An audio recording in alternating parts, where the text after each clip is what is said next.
जब से मनुष्य ने धरती पर जन्म लिया है तभी से उसकी खोजों और उसकी जिज्ञासाओं का सिलसिला शुरू हो गया है। उसने पहाड़ों की जड़ी बूटियों से लेकर समुद्र सीप तक कई खोज कर ली है। यहाँ तक कि जमीन खोदकर उसने खनिज निकालने शुरू कर दिए हैं। ये सब कुछ उसके जिज्ञासा के बाद शुरू हुआ है।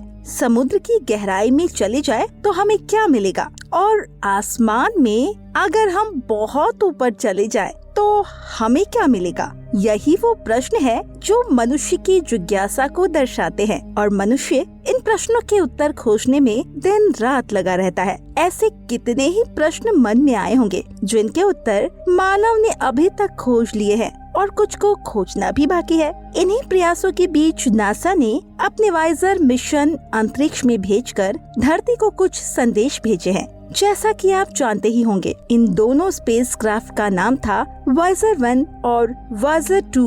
वाइजर 1 ने सौरमंडल के साथ साथ सौरमंडल के बाहर मौजूद चीजों का भी डेटा वैज्ञानिकों के साथ शेयर किया है। इन्होंने जो इंसानों के लिए काम किया है उससे दूसरा कोई भी अंतरिक्ष यान इतना आसानी से नहीं कर सकता है। आज इन्हें लॉन्च हुए 45 साल हो चुके हैं, लेकिन अभी भी ये सही तरीके से काम कर रहे हैं और डाटा को हमारे वैज्ञानिकों को भेज रहे हैं। दोस्तों, हाल ही में वाइजर 1 ने फिर से एक मिस्टीरियस सिग्नल को डिटेक्ट किया है, जिसके बारे में आज के वीडियो में हम आपको बताने वाले हैं। इस सिग्नल के साथ साथ हम आपको इस अंतरिक्ष यान द्वारा भेजी गई कुछ इम्पोर्टेंट डिस्कवरी और फुटेज भी दिखाएंगे, इसीलिए वीडियो के एंड तक बने रहिएगा। हेलो दोस्तों, आप देख रहे हैं यूनिवर्स टीवी। दोस्तों, साल 2012 में वाइजर 1 स्पेसक्राफ्ट ने इंटरस्टेलर स्पेस में पहली बार एंट्री ली थी। ये इंसानों द्वारा बनाया गया पहला ऐसा ऑब्जेक्ट था जो सौरमंडल को छोड़कर इंटरस्टेलर स्पेस में जा पाया था। अब क्योंकि इस स्पेसक्राफ्ट को 1970 के दशक में बनाया था, इसीलिए इसमें बहुत ही सिंपल इंस्ट्रूमेंट लगे हुए थे। उन सभी उपकरणों में दो सबसे मुख्य उपकरण थे, कैमरा और रेडियो रिसीवर। जैसा कि आपको पता ही होगा कि स्पेसक्राफ्ट में लगा हुआ कैमरा अंतरिक्ष की अलग अलग तस्वीरें खींचता है, जिसके बाद में वैज्ञानिकों को सेंड कर देता है। इन्हीं तस्वीरों को अलग अलग तरीके से स्टडी करके वैज्ञानिक अंतरिक्ष से जुड़ी हुई स्टडी और खोज करते हैं। ये काम सुनने में भले ही बहुत आसान लग रहा हो, लेकिन एक फोटो को एनालाइज करना बहुत ही मुश्किल टास्क होता है। दोस्तों, आपको जानकर हैरानी होगी, वैज्ञानिक अंतरिक्ष के रंग और उसकी ब्राइटनेस देखकर ये पता लगा लेते हैं कि वहाँ पर कौन कौन से एलिमेंट मौजूद होंगे। इन साइंटिफिक टेक्निक को स्पेक्ट्रोस्कोपी के नाम से जाना जाता है। इसी के जरिए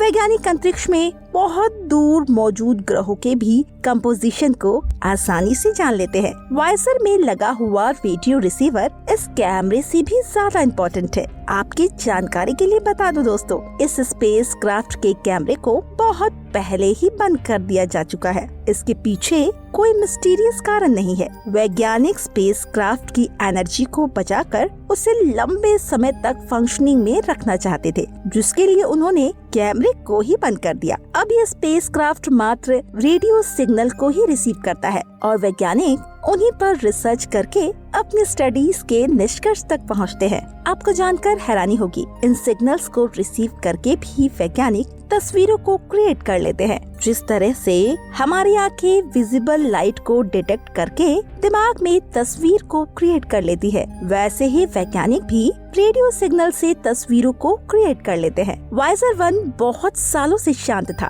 लेकिन पृथ्वी से 23 अरब किलोमीटर की दूरी तय करने के बाद ये एक बहुत ही मिस्टीरियस सिग्नल को रिकॉर्ड करता है। दोस्तों, ये सिग्नल मधुमक्खी की जैसी आवाज थी और ये इतनी ज्यादा धीमी थी कि उसको क्लियर सुनने के लिए वैज्ञानिकों को इसे एम्पलीफायर करना पड़ा था। अगर आपको नहीं पता है तो बता दे, एम्प्लॉय फिक्सेशन एक ऐसी तकनीक होती है जिससे धीमे साउंड को बहुत तेज कर दिया जाता है। इस तकनीक में साउंड के एक्चुअल डेटा के साथ कोई भी छेड़छाड़ नहीं की जाती है, बस उसकी लाउडनेस को बढ़ा दिया जाता है ताकि रिसर्च करने में आसानी हो। जब इस रेडियो सिग्नल को एनालाइज किया गया तो वैज्ञानिकों को पता चला कि ये कोई मिस्टीरियस चीज नहीं है, बल्कि ये तो बस अंतरिक्ष में मौजूद अलग अलग गैस थी जिनका तापमान बढ़ने की वजह से उनमें वाइब्रेशन उत्पन्न होने लगता है। दोस्तों, इसी वाइब्रेशन को वाइजर के रेडियो डिटेक्टर ने रिकॉर्ड किया था। वैज्ञानिक ऐसा बताते हैं कि अब ये वाइजर 1 और 2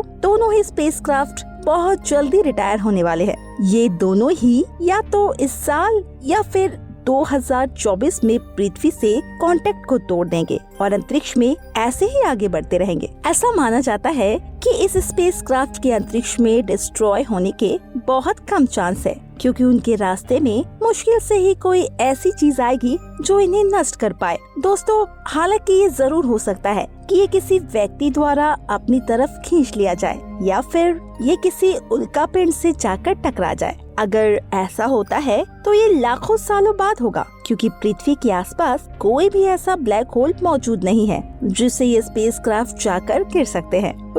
वाइजर पहले ऐसे स्पेसक्राफ्ट थे जिन्होंने हमारे सौर मंडल के बाहरी ग्रहों की एक क्लियर तस्वीर वैज्ञानिकों के साथ साझा की थी। इन तस्वीरों के जरिए हम सौर मंडल में मौजूद ग्रहों के कंपोजिशन को समझ पाए थे। अगर आपको नहीं पता है तो बता दूं, कंपोजिशन का मतलब होता है एक ग्रह किन किन एलिमेंट्स और कंपाउंड से बना हुआ है। फॉर एग्जाम्पल, हमारे सौर मंडल का सबसे विशाल ग्रह यानी बृहस्पति मुख्य रूप से हाइड्रोजन और हीलियम से बना हुआ है। इस जानकारी को नासा द्वारा लॉन्च किए गए स्पेसक्राफ्ट ने ही पता लगाया है। सौर मंडल के ग्रहों के अलावा वाइजर ने क्यूपर बेल्ट की भी जानकारी वैज्ञानिकों को भेजी थी। ये सौर मंडल के बाहरी छोर पर मौजूद एक ऐसा एरिया है जहाँ पर बहुत सारे उल्कापिंड और धूमकेतु मौजूद है। इनमें से बहुत सारे तो हमारी पृथ्वी की ओर भी बढ़ते हैं, लेकिन बृहस्पति और शनि ग्रह अपने पावरफुल गुरुत्वाकर्षण बल से हम इंसानों को बचा लेते हैं। हालांकि करीब 6 करोड़ साल पहले एक ऐसा ही उल्कापिंड हमारी पृथ्वी से आकर टकरा गया था। इसकी वजह से ही पृथ्वी पर रहने वाले सबसे विशाल जानवर यानी डायनासोर जो विलुप्त हो गए थे। वाइजर स्पेसक्राफ्ट ने ही इंटरस्टेलर स्पेस में जाकर बहुत सारी डिस्कवरी की। इसमें से सबसे बड़ी डिस्कवरी थी एलियोस्फीयर की। जैसा कि आपको पता ही होगा दोस्तों, हमारी पृथ्वी की एक बहुत ही पावरफुल मैग्नेटिक फील्ड है। ये मैग्नेटिक फील्ड हम इंसानों को सूर्य से निकलने वाले चार्ज्ड पार्टिकल से बचाती है। अगर ये चार्ज पार्टिकल हमारी पृथ्वी पर डायरेक्टली आने लगेंगे तो इससे न सिर्फ इंसानों का खात्मा हो जाएगा बल्कि पृथ्वी भी पूरी तरीके से बंजर हो जाएगी। आपको जानकर हैरानी होगी, मंगल ग्रह के साथ अतीत में कुछ ऐसा ही हुआ था। स्ट्रॉन्ग मैग्नेटिक फील्ड न होने की वजह से सूर्य से निकलने वाले खतरनाक तूफानों ने इसे पूरी तरीके से बंजर बना दिया और इस पर मौजूद पानी की एक एक बूंद को अंतरिक्ष में भाप बनाकर उड़ा दी। जिस तरह से हमारी पृथ्वी की मैग्नेटिक फील्ड है, वैसे ही सूर्य की भी एक बहुत ही विशाल मैग्नेटिक फील्ड है। ये हमें इंटरस्टेलर स्पेस से आने वाले रेडिएशन से बचाती है, जो बहुत ही ज्यादा खतरनाक होती है। इस रेडिएशन को वैज्ञानिक कॉस्मिक रेडिएशन के नाम से बुलाते हैं। वाइजर ने रिसर्च करके ये भी पता लगाया कि हमारे सौर मंडल के आसपास एक गुब्बारे जैसा स्ट्रक्चर मौजूद है जो हमें कॉस्मिक रेडिएशन से बचाता है। इस गुब्बारे की फॉर्मेशन हमारे सौर मंडल के राजा सूर्य ने ही की थी। बाहरी अंतरिक्ष से आने वाली जो भी रेडिएशन होती है वो गोले से पार नहीं हो पाती है, जिससे यहाँ पर मौजूद सभी ग्रह बच जाते हैं। हालांकि इस गोले का भी एक अंत है जिसे ईलू पोस कहा जाता है।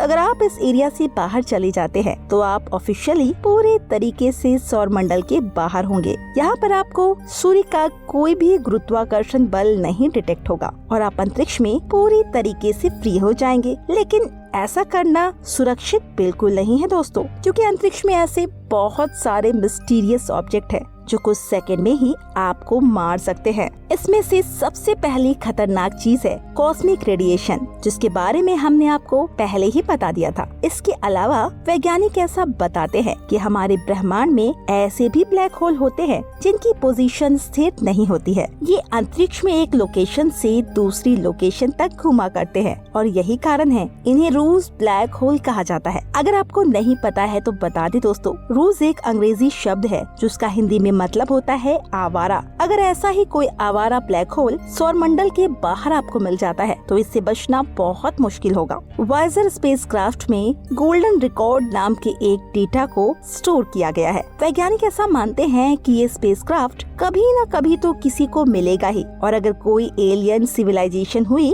तो इस गोल्डन रिकॉर्ड को पढ़कर वो समझ जाएंगे कि ये स्पेसक्राफ्ट आखिर आया कहाँ से है। इस गोल्डन रिकॉर्ड में न सिर्फ पृथ्वी की एग्जिट लोकेशन लिखी हुई है, बल्कि मेल फीमेल की तस्वीरें भी स्टोर है दोस्तों। इसके अलावा वैज्ञानिकों ने इंसानों की आवाजें भी इस गोल्डन रिकॉर्ड में ऐड की है, जिससे एलियन सिविलाइजेशन हमारी आवाज को भी सुन सकते हैं। ये आइडिया बहुत सारे वैज्ञानिकों द्वारा अपोज किया गया था। ऐसा इसीलिए क्योंकि काफी सारे वैज्ञानिक ऐसा मानते हैं कि हमें एलियंस को अपने बारे में इतना स्पष्ट रूप से नहीं बताना चाहिए। हमें नहीं पता है कि ब्रह्मांड में किस तरह के एलियंस मौजूद होंगे और वो कितने ज्यादा पावरफुल भी होंगे। फिलहाल तो हमने एलियंस को अंतरिक्ष में नहीं ढूंढा है, लेकिन ऐसा जरूरी नहीं है दोस्तों कि हम उन्हें कभी ढूंढ ही नहीं पाएंगे। ब्रह्मांड बहुत ही ज्यादा विशाल है और यहाँ पर सिर्फ हम इंसानों का होना एक बहुत ही पेचीदा बात लगती है। फाइनली 45 सालों के बाद अब ये स्पेसक्राफ्ट हम इंसानों से बहुत दूर जा रहे हैं।